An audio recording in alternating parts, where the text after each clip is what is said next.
శ్రీమాత్రే నమ. జయ గురు దత్తాత్రేయ నమ. ఈ వీడియోలో మనం వృశ్చిక రాశి వారికి ఏ వృత్తిలో స్థిరపడితే అనుకూలంగా ఉంటుంది, ప్రభుత్వ రంగ పరంగా ఏ సంస్థల్లో వీళ్ళకి అనుకూలంగా ఉండే అవకాశం ఉంది అన్న విషయాన్ని మనం ఈ వీడియోలో పరిశీలిద్దాం. వృశ్చిక రాశి సహజ రాశి చక్రంలో అష్టమ రాశి. అతి రహస్యమైనది, అతి నిగూఢమైనది. ఆ కారణం వల్ల ఈ రాశిలో జన్మించిన వాళ్ళు ఏ వృత్తి చేస్తున్నారు, వీళ్ళ ఆదాయం ఏ విధంగా వస్తుంది అన్న విషయాన్ని చాలా రహస్యంగా ఉంటుందన్నమాట. ఎక్కువగా పరిశోధనా రంగంలో ఉన్నవాళ్ళు ఇందులో డెప్త్గా నాలెడ్జ్ కలిగి ఉంటారు అన్నమాట. ఏదైనా బాగా లోతుగా పరిశోధించే విషయాలు ఎక్కువగా వీళ్ళకి అనుకూలంగా ఉంటాయి.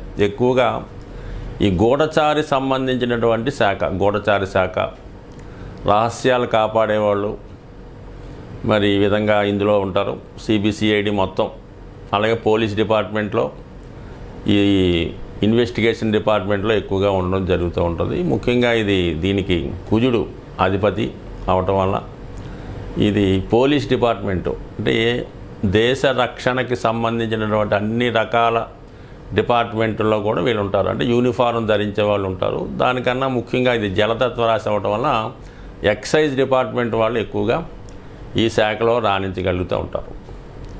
సో అంటే మొత్తం మీద ఈ ప్రభుత్వానికి సంబంధించినటువంటి, పోలీస్ సంబంధించినటువంటి, దేశ రక్షణకి సంబంధించినదండి, అలాగే వైద్యానికి సంబంధించింది, పరిశోధనకి సంబంధించిన రంగాల్లో వీళ్ళు ఎక్కువగా రాణించగలుగుతూ ఉంటారు. సో ఏదైనా వీళ్ళది ఉద్యోగానికి బాగా సూటబుల్ అవుతారు తప్ప వ్యాపార రంగానికి అంతగా అనుకూలించే అవకాశం ఉండదు.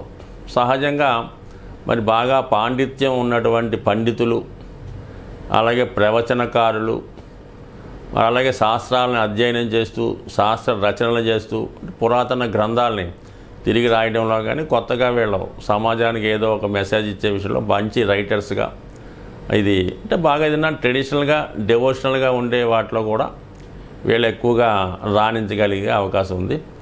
ఒకేసారి వీళ్ళు చాలా కృషి చేసిన తర్వాత ఒకేసారి గుర్తింపులోకి రావడం జరుగుతూ ఉంటుంది. అంటే ఏదైనా వీళ్ళకి విద్య, తర్వాత పరిశోధన, ఇంచుమించుగా ఒక 50-60 సంవత్సరాలు వచ్చేంత వరకు కూడా వీళ్ళు పెద్దగా గుర్తింపులోకి రాలేకపోతుంటారు.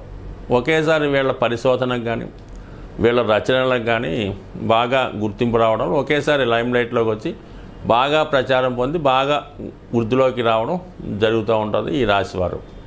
సో అలాగే వైద్య వృత్తిలో బాగా సర్జన్స్గా బాగా రాణించగలుగుతూ ఉంటారు.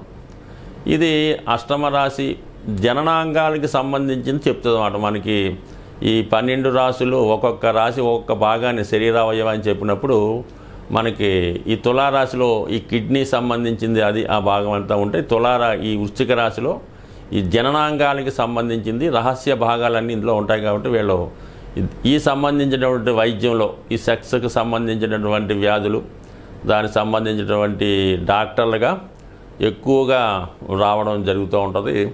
సో ఇది ముఖ్యంగా వైద్య వృత్తిలో ఉన్న వాళ్ళకి వర్తిస్తూ ఉంటుంది. అలాగే మరి చైల్డ్ బర్త్కి కూడా ఈ అంగాలు ఇది అంత కారణం కాబట్టి మరి ఈ గైనకాలజిస్టులుగా, అలాగే మరి చిన్నపిల్లల డాక్టర్లుగా కూడా ఇందులో రాణించే అవకాశం ఉంది. దాని తర్వాత ఇది జలతత్వ రాశి అవ్వటం, ఇదే రాశిలో చంద్రుడు నీచపడుతూ ఉంటాడు. సో ఈ కారణం వల్ల సైక్రాటిస్టులు, మానసిక వైద్యులు ఎక్కువగా ఈ రాశిలో ఉండడం జరుగుతుంటుంది. మరి ప్రజలకు హీలింగ్ ఇవ్వడంలో కానీ, వాళ్ళని మంచి మార్గంలో పెట్టేవాళ్ళు, ఒక విధంగా ఈ జ్యోతిష్కులు అవ్వచ్చు, ఈ ఋషులు అవ్వచ్చు, లేదంటే పండితులు అవ్వచ్చు, ఏదైనా ఒక మంచి మార్గంలో పెట్టి హీలర్స్ అంటారు కదా, అటువంటి వాళ్ళు. అలాగే ప్రకృతి వైద్యం చేసేవాళ్ళు, ఇది సహజంగా నేచురల్ వైద్యం చేసేవాళ్ళు, అలాగే పురాతన వైద్యం, ఆయుర్వేద వైద్యానికి సంబంధించిన శాఖలు, ఇవన్నీ కూడా మనకి ఈ వృశ్చిక రాశిలో ఎక్కువగా కనబడుతుంటుంది. ఒక విధంగా ఈ మానసిక డాక్టర్లు ఉన్నట్టే మానసికంగా దెబ్బతిని కొద్దిగా మనశ్శాంతిలో ఉండి ఈ మెంటల్ అయిన వాళ్ళు ఎక్కువగా కూడా ఇదే రాశిలో ఉంటారు. అంటే ఏ రాశిలో మంచి ఉంటుంది, అదే రాశిలో చెడు ఉంటుంది. సో ఈ కారణం వల్ల ఈ రాశిలో వీళ్ళు కూడా నేరస్తుడు ఉంటాడు, అలాగే పోలీసు కూడా ఉంటాడు అన్నమాట. అందుకని పేరు పొందినటువంటి మహా గొప్ప క్రిమినల్స్ మనకి గతగా కొంతమంది చెప్పుకుంటూ ఉంటారు, వాళ్ళు అంతర్జాతీయ క్రిమినల్స్. అదే వృత్తి అని మనం చెప్పలేం, కానీ అటువంటి ఈ అంతర్జాతీయ క్రిమినల్స్ కూడా ఇదే రాశి వాళ్ళకి ఇన్ఫ్లుయెన్స్ చేయడం జరుగుతూ ఉంటుంది అన్నమాట. వాళ్ళు ఎవరికి దొరకకుండా పారిపోవడం, అలాగే దేశ విధ్వంసానికి కారణం అవడం, ఇటువంటి టెర్రరిస్టులు, నక్సలైట్లు, సంఘ విద్రోహ శక్తులు, అలాగే బాంబులే పెట్టి దేశాన్ని మన జాతీయ సంపదను పాడు చేసేవాళ్ళు వీళ్ళు కూడా ఇదే రాశిలో జన్మించే అవకాశం ఉంది. అంటే ఇది చంద్రుడు వీక్ అయి ఉండడం వల్ల, కుజుడు దీనికి అధిపతి అవ్వడం వల్ల ఈ రాశి ఇటువంటి లక్షణాలు కూడా కలిగి ఉంటుంది. అంటే ఒక విధంగా ఇది వినాశనానికి ఉపయోగపడుతుంది, బాగు చేయడానికి ఉపయోగపడుతూ ఉంటుంది. సో ఆ విధంగా చూసుకుంటే ఇంక నక్షత్రాల పరంగా మనం ఆలోచించినప్పుడు ఇందులో విశాఖ 4వ పాదం. ఇది ఒక విధంగా చెప్పాలంటే చాలా ఆధ్యాత్మిక సంబంధించిన నక్షత్రం. అది సృష్టి ప్రారంభానికి అయితే ఇంద్రుడు అగ్ని దీనికి కారణం అవడం వల్ల మంచి పరిపాలనా దక్షకులు, మరి దేవతల్ని వాళ్ళని అనుగ్రహం కొరకు యజ్ఞయాగాలు నిర్వహించేవాళ్ళు ఈ నక్షత్రంలో ఈ రాశిలో ఉండే అవకాశం ఉంది. కాబట్టి ఎక్కువగా ఈ రాశిలో ఈ హోమాలు, యజ్ఞాలు, ఈ జపాలు, పూజలు చేసే వాళ్ళకి ఇది అనుకూలిస్తూ ఉంటుంది ఈ నక్షత్రం, ఈ రాశి కూడా. అలాగే ముఖ్యమైనటువంటి మెయిన్ నక్షత్రం అనురాధ, దాని తర్వాత వచ్చే జ్యేష్ఠ. అనురాధ నక్షత్రానికి రాధాదేవి, అంటే మరి రాధ దీనికి అధిదేవత రాధాదేవి. సో అలాగే మరి దీని ఆపోజిట్లో ఉన్నటువంటి రోహిణి కృష్ణుడికి సంబంధించి ఎక్కువ ప్రేమాభిమానాలు కలిగి ఉండడం, ఎక్కువగా అందరినీ లేని వాళ్ళని బీదవాళ్ళని చేర్చి వాళ్ళకి అన్నదానం చేయడం కానీ, వాళ్ళని మంచి మార్గంలో పెట్టడం కానీ, ఎక్కువగా మనకి ఈ భగవాన్ ఈ పుట్టపర్తి సత్యసాయిబాబా గారికి ఎక్కువ గ్రహాలు ఈ అనురాధ నక్షత్రంలో ఉండడం వల్ల ఆయన ప్రేమ స్వరూపుడుగా మరి ఆయన ఎంచే మంచి కార్యక్రమాలు, అందరినీ మంచి మార్గంలో పెట్టడం, విద్యాదానం, ఇవన్నీ కూడా ఆయన చేయగలిగాడంటే ఈ నక్షత్ర ప్రభావం అన్నమాట. సో ఇది ఎక్కువగా కృష్ణ భక్తులు, ధర్మాన్ని ప్రచారం చేసేవాళ్ళు ఎక్కువగా ఈ రాశిలో జన్మిస్తూ ఉంటారు. ఒక మాతృస్థానాన్ని పొందినటువంటి అనురాధ నక్షత్ర జాతకులు ట్రెడిషనల్గా ఉండే వృత్తుల్లో ఎక్కువగా రాణించగలుగుతూ ఉంటారు. సాంప్రదాయ వృత్తులు, ఎండోమెంట్స్ డిపార్ట్మెంట్ అవ్వచ్చు, పురావస్తు శాఖ అవ్వచ్చు, అలాగే లేబర్ వెల్ఫేర్ కానీ, ఫారెస్ట్ డిపార్ట్మెంట్లో ఈ ట్రైబల్ వెల్ఫేర్లో కానీ ఎక్కువగా వీళ్ళు రాణించగలుగుతూ ఉంటారు.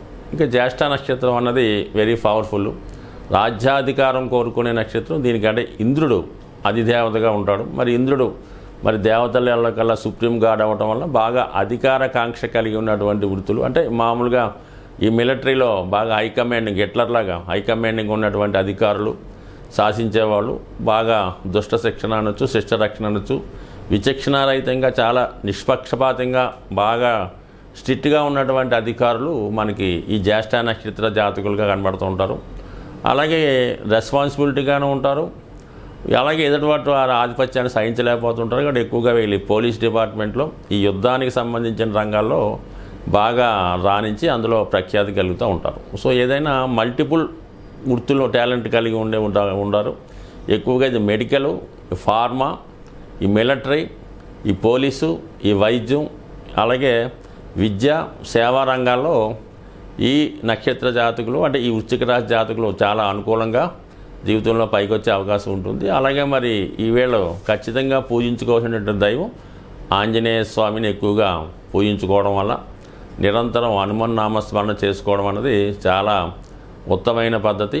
అలాగే వీళ్ళ తొందరపాటు నిర్ణయాలు, శీఘ్రంగా కోపానికి గురవడం, ఈ రెండు వీళ్ళు ఎక్కువ మైనస్ అవ్వడం వల్ల జీవితంలో చాలా నష్టపోతుంటారు. కాబట్టి ఏదైనా నిదానంగా ఆలోచించి నిర్ణయాలు తీసుకోవడం, సో అలాగే వచ్చిన కోపాన్ని సాధ్యమైనంత తగ్గించుకొని సేవాభావంతో, ప్రేమభావంతో వ్యవహరించడం వల్ల వీళ్ళు మరి మంచి స్నేహితులుగా, దేశ రక్షకులుగా, సంఘాన్ని కాపాడేవాళ్ళుగా, మంచి వైద్యులుగా రాణించే అవకాశం ఉంది. స్వస్తి.